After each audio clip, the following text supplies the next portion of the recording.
Okay, we have time for one question. Cut. And I'm not to compare The Descendants to that masterpiece.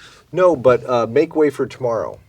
And the reason I say that is that it's a drama directed by a comedy director, Leo McCarey, and he is, you may know the story, he won the Oscar that year for The Awful Truth, 1937, and the story goes he went up to the podium and said, "Thank you for this Oscar, but you've given it to me for the wrong film." Oh, that's funny. Did he ever win another one? I think he did for Going My Way. Oh. That film became the inspiration for Tokyo Story, which is considered Ozu's masterpiece, and Ozu's another one who directed dramas, who started as a comedy director. And I think comedy directors can do Well, George drama. Stevens, if you think about like The More the Merrier and all those films he started earlier with, he did. And Laurel and Hardy. And Laurel and Hardy. He started That's doing right. Laurel and Hardy films. How's More the Merrier?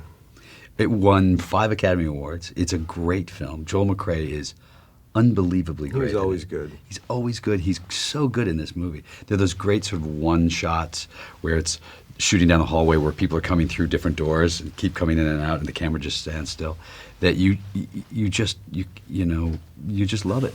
Yeah, it's a really good film. Have you ever made a film like they often used to, which is rehearse and block all morning, have lunch, and then shoot one of those beautiful long takes and the acting is. Well, we did it on ER. I mean, we would do. We did. 13. We did one 20-page oneer, so 20 pages, one shot, and so we would rehearse because there's all kinds of medical things going on and people going through, and then at some point, I remember one specific one where I was at the very end of the shot, which is the most dangerous place to be. Right.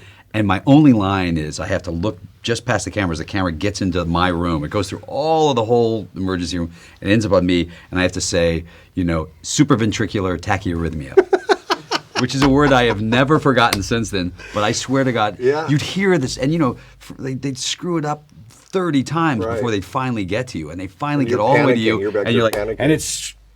and you hear everybody go, "No!" and you're like, "Ah!"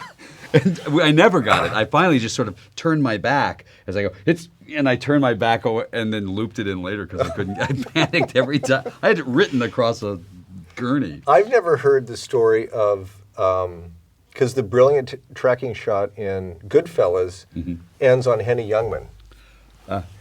And if they ever got that shot, like how many takes they had to do for that? If they ever got there and he like missed his cue or fucked it up or something. And he probably did, I'm sure. Who knows?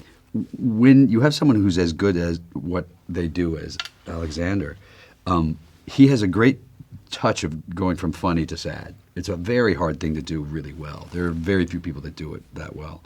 And to watch that to work, like that last scene, Judy is so funny in that. Judy Greer is so funny in that scene, and tragic but funny, and she does it completely out of a place of of sort of her soul. But that's just really good direction.